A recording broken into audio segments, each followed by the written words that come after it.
बिस्मिल्लाहिर्रहमानिर्रहीम। जी, जैसे कि हम मैक्रो मॉलिक्यूल्स पर बात कर रहे थे, आज जो हमारा टॉपिक है हमने उसके अंदर देखना है कि जो हमारे पास पॉलीमर्स पाए जाते हैं वो हम सिंथेटिक पॉलीमर्स जो हम पॉलीमर्स बनाते हैं वो हमारे लिए किस किस किस्म के होते हैं और कौन कौन से हमारे कॉमनली यूज्ड होते हैं घरों में, फैक्ट्रीज में, और किस किस मटेरियल को बनाने में ये हमें मदद देते हैं और पॉलीमर्स असल में हम बनाते क्यों हैं। तो इसके आज हमें ब्रीफली एक्सप्लेनेशन मिलेगी बच्चे आपको कि आप इसको पॉलीमर्स असल में सिंथेटिक पॉलीमर्स आप बना रहे क्यों होते हैं, आप क्यों काफ़ी सारे मोनोमर्स को आपस में जोड़ते हैं जिसकी वजह से आपके पास एक मैक्रो मॉलिक्यूल बनता है और उसका आप फिर कहाँ कहाँ पे यूजेस करते हैं। हमने इस मेथड को भी देखना है, साथ साथ हमने उसके यूजेस भी देखने हैं। जैसे कि हम पहला जो हमारे पास होगा वो है पॉलीविनाइल क्लोराइड। अब ये डिफरेंट किस्म के हमारे पास होंगे पॉलीविनाइल क्लोराइड की अगर बात करें, पॉलीविनाइल क्लोराइड की अगर बात करें तो हम इसको डिफरेंट जगहों पे यूज करते हैं। जैसे पाइप्स के अंदर हो गया आपके पास, इसको यूज किया जाता है फ्लोर कवरिंग के लिए, इसको यूज किया जाता है। इसके बाद जी ग्रामोफोन रिकॉर्डर के लिए इनको यूज किया जाता है, ग्रामोफोन रिकॉर्डर के लिए भी हम इसको यूज करते हैं। पॉलीविनाइल क्लोराइड होते क्या हैं, आप विनाइल क्लोराइड लेते हैं जिसका फार्मूला है जी आपके पास CH2 CH और उसके साथ आपके पास क्लोरीन ग्रुप अटैच होता है, इसे आप कहते हैं विनाइल क्लोराइड। विनाइल क्लोराइड होता है आपके पास ये, आप इसकी पॉलीमराइजेशन करवाते हैं कि इसके काफी मोनोमर्स आपस में लगा देते हैं। तो होता क्या है जी, यहाँ पे देखेंगे CH2 आपका, उसके बाद ये CH, फिर CH2, फिर CH, मतलब दो मॉलिक्यूल मैंने बना लिए पहले, CH2 CH, फिर CH2 CH, दो मॉलिक्यूल्स मैंने रख दिए। अब जहाँ पे CH है यहाँ पे आप लगाते हैं क्लोरीन, क्योंकि यहाँ पे कार्बन की 3 वैलेंसी है, क्लोरीन हमेशा यहाँ पे लगेगा, CH2 पे क्लोरीन नहीं लगेगा। तो इस तरीके यहाँ पे भी क्लोरीन लगेगा। अगर मैं इसकी बात करूं तो ये हमारे पास एक पॉलीमर है, तो नंबर ऑफ हमारे पास जब विनाइल क्लोराइड होंगे तो हम उसे क्या कहेंगे, पॉलीविनाइल क्लोराइड, जिसे हम सिंपली लिखते हैं PVC, पॉलीविनाइल क्लोराइड। इसके यूजेस भी मैंने बता दिए कि पाइप्स, फ्लोर कवरिंग के लिए, ग्रामोफोन रिकॉर्डर जो आपको मिलते हैं, इस रिकॉर्डर के अंदर भी इसको यूज किया जा रहा होता है। दूसरी अगर बात करें तो हमारे पास पॉलीस्टाइरीन है, पॉलीस्टाइरीन। स्टाइरीन का मैंने आपको फार्मूला पहले भी हमने प्रिपरेशन स्टाइरीन की करवाई थी। तो पॉलीस्टाइरीन आपके पास क्या होगा, CH2 CH C6H5। अगर इसके पास C6H5 हो इस कार्बन के पास तो ये आपके पास होगा स्टाइरीन, ये आपके पास होगा कि स्टाइरीन। जिस तरीके अगर इस जगह पे क्लोरीन हो तो आपने कहा था पॉलीविनाइल क्लोराइड, मतलब विनाइल क्लोराइड था। अगर C6H5 लग गया यहाँ पे तो ये आपके पास बन जाएगा स्टाइरीन। और स्टाइरीन से आपने पॉलीस्टाइरीन बनाना हो तो सेम मैकेनिज्म, इसके दो मॉलिक्यूल हैं, सिंपल CH2 CH, फिर ले CH2, एक और मॉलिक्यूल CH। अब जहां पे CH लगा है इसकी वैलेंसी 3 है, तो इस कार्बन के साथ क्या लगेगा, C6H5, इस कार्बन के साथ भी C6H5। और इस मॉलिक्यूल के अगर ये आपके पास स्टाइरीन का मॉलिक्यूल है, नंबर ऑफ मॉलिक्यूल जब बन जाएंगे तो आपके पास ये पॉलीमर बन जाएगा। जब आप नंबर ऑफ स्टाइरीन देंगे इसको तो इसके मिलने से आपके पास एक पॉलीमर बनेगा। और ये फूड कंटेनर के अंदर, कॉस्मेटिक्स बोटल्स जो हम बनाते हैं उसके अंदर इसका यूज कॉमनली किया जा रहा होता है। जो कॉस्मेटिक्स की बोटल्स में जो आपको लिक्विड वगैरह या बोतल्स वगैरह जो मिलती हैं वो पॉलीस्टाइरीन की बनी हुई होती हैं। इसके बाद पॉलीविनाइल एसीटेट है हमारे पास। पॉलीविनाइल एसीटेट का भी हम यूजेस देखेंगे कि किस तरीके हम और इसको कहां कहां पे यूज करते हैं। ये हमारे पास तीसरा होगा जी पॉलीविनाइल एसीटेट। इसके बाद ये अगर हम 4 की बात करें तो वो हमारे पास है एक्रेलिक राइजेंस। उसके बाद हम एपॉक्सी राइजेंस की बात करेंगे। डिफरेंट हमारे पास जो है वो हमारे पास मुख्तलिफ किस्म के हम पॉलीमर्स बनाते हैं और उनका कहाँ पे यूज होता है, हमने इस बात को एक्सप्लेन करना है। अब हम इसकी डिटेल देखते हैं कि हम इसको किस तरीके से, हमारे पास लॉन्ग आ जाता है तो अटेम्प्ट करेंगे और शॉर्ट आ जाता है तो किस तरीके हम इसको अटेम्प्ट करेंगे। हम नेक्स्ट देखते हैं इसको। जी, इसके बाद हम देख रहे हैं कि हमारे पास अगर ब्रीफली हम एक्सप्लेन करें सिंथेटिक पॉलीमर्स को, तो हम किस तरीके से, अगर लॉन्ग क्वेश्चन या इसमें से शॉर्ट बनते हैं तो इसके यूजेस एक तो आपको याद रखनी पड़ेंगे शॉर्ट क्वेश्चन के लिए। दूसरा, अगर लॉन्ग में आता है तो सबसे पहले आप बताएंगे पॉलीविनाइल क्लोराइड के बारे में। ये आपके पास एक एडिशन पॉलीमर्स है, मतलब कि आप अगर पॉलीविनाइल को बनाना हो तो हम क्या करते हैं, विनाइल क्लोराइड लेके उसको ऐड करवाते जाते हैं, और जितने मोनोमर्स हमने लगाने हो तो मतलब एडिशन करवा के हम पॉलीमर्स बनाते हैं, इसलिए हम इसे कहते हैं एडिशन पॉलीमर है। और ऑब्टेन्ड होता है पॉलीमराइज्ड विनाइल क्लोराइड।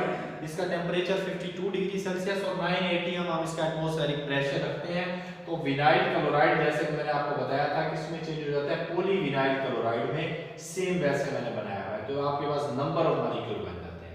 इसका यूज कहां पे है जी, फ्लोर कवरिंग के अंदर, पाइप्स बनाने में इसको यूज किया जाता है, ग्रामोफोन रिकॉर्डर के अंदर इसको यूज किया जा रहा होता है। अगला है हमारे पास पॉलीस्टाइरीन। पॉलीस्टाइरीन भी एडिशन एक पॉलीमर है जो ऑब्टेन हम करते हैं पॉलीमराइजेशन ऑफ स्टाइरीन। ये हमारे पास स्टाइरीन है जिसका फार्मूला हमारे पास क्या है जी, CH2CH6H5। अगर इस जगह पे C6H5 हो तो स्टाइरीन, अगर यहाँ पे क्लोरीन लग जाए तो विनाइल क्लोराइड बन जाएगा ये। तो आप इस स्टाइरीन को क्या करवाते हैं जी, इसकी पॉलीमराइजेशन करवाते हैं। काफी सारे मॉलिक्यूल जब लेंगे सेम वैसे CH2CH एक मॉलिक्यूल रखा, फिर दूसरा रख दिया, फिर जहाँ पे CH है आपके पास, जहाँ पे कार्बन की वैलेंसी 3 है, वहां पे C6H5 लगेगा और आपके पास एक लार्ज मॉलिक्यूल बनेगा जिसे आप नाम देंगे पॉलीस्टाइरीन।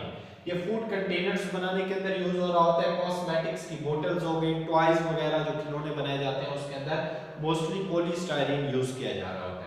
इसके बाद पॉलीविनाइल एसीटेट है आपके पास। इसकी जो हमारे पास कैरेक्टरिस्टिक्स है कि ये एक तो कलरलेस होता है, इसका कोई कलर नहीं होता, और ये नॉन टॉक्सिक होता है, मतलब कि टॉक्सिक राइजेंस भी नहीं है ये, जिसका हमें कोई खतरा नहीं होता इससे।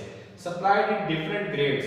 अब ये मार्केट में डिफरेंट ग्रेड्स का पाया जाता है कि कुछ ग्रेड, जैसे हमने मुख्तलिफ ग्रेड होते हैं कि इतने परसेंट इसमें ये है, इतने परसेंट और मॉलिक्यूल ऐड है या और कंपाउंड ऐड है, तो डिग्री ऑफ पॉलीमराइजेशन जो है इसकी चेंज होती है डिफरेंट ग्रेड्स की। और इसकी जो स्मेल होती है वो कैरेक्टरिस्टिक्स होती है कि किस किस्म का हम पॉलीविनाइल एसीटेट ले रहे हैं उसके मुताबिक उसकी स्मेल होती है। इसका एडहेसिव मटेरियल में बहुत ज्यादा यूजेस है, ये जो आप गूंद वगैरह या एल्फी वगैरह जो यूज कर रहे होते हैं, एडहेसिव मटेरियल जो है जो जोड़ने वाला, उसके अंदर कॉमनली इसको यूज किया जा रहा होता है। अगला है एक्रेलिक रेजिन्स है आपके पास, ये क्लोजली रिलेटेड होता है विनाइल रेजिन्स के, और ये इंपोर्टेड मोनोमर्स है। एक्रेलिक रेजिन्स के जो इंपोर्टेड पॉलीमर्स हैं वो आपके पास तीन है, क्या methyl methacrylate, acrylic acid and butyl acrylate. ये तीन इसके मेन मोनोमर्स हैं आपके पास, जिसके मिलने से एक्रेलिक रेजिन्स आपके पास बनता है। इसका मेन अगर यूज हम पढ़ें तो हम प्लास्टिक्स के अंदर या पेंट्स, जो कार इंडस्ट्री के अंदर पेंट्स किए जा रहे होते हैं कार्स के अंदर, उसको उस पेंट के अंदर भी इसका एक्रेलिक रेजिन्स का इस्तेमाल किया जा रहा होता है। तो इस तरीके अगर इसमें से पॉलीस्टाइरीन के बारे में अगर शॉर्ट आ जाए अलग से पॉलीविनाइल एसीटेट, तो आप एज अ शॉर्ट भी इसको देखेंगे, और लॉन्ग आ जाए तो इसी तरीके जिस सीक्वेंस से हमने इसके नोट्स बनाते जा रहे हैं आप इसी तरीके इसको आपने नोट कर लेना है। मजीद आप देखते हैं कौन कौन से सिंथेटिक फाइबर्स हैं जो हम यूज करते हैं। इसी तरीके की अगर पांचवा हम देखें तो हमारे पास पॉलीएस्टर राइजन है। पॉलीएस्टर हमने तैयार भी करवाया था जब हमने कंडेंसेशन रिएक्शन इसका पढ़ा था, तो आपने उसके अंदर इसको पॉलीएस्टराइज उसको तैयार करवाया था, वो इक्वेशन आप वहां से कर लेंगे जिसमें हमने कंडेंसेशन करवाई थी। तो product of reaction of an alcohol, हमने उसके अंदर अल्कोहल यूज किया था जिसको हमने कहा था इथेन 1,2-डायोल, या वहां पे आपने इसको ग्लाइकोल के नाम से भी देखा था, तो इसी को ग्लाइकोल कहते हैं, 1,2-डायोल इथेन। और एरोमेटिक बायोफंक्शनल आपके पास बेंजीन थी जिसके ऊपर 1,4-डाइकार्बोक्सिलिक एसिड, बेंजीन रिंग की 1 पोजीशन और 4 पोजीशन पे कार्बोक्सिलिक एसिड अटैच थे, जो हमने वो रिएक्शन पढ़ा था, उसी के जरिए हमने क्या तैयार करवाया था, पॉलीएस्टर वाटर की रिमूवल करवा के।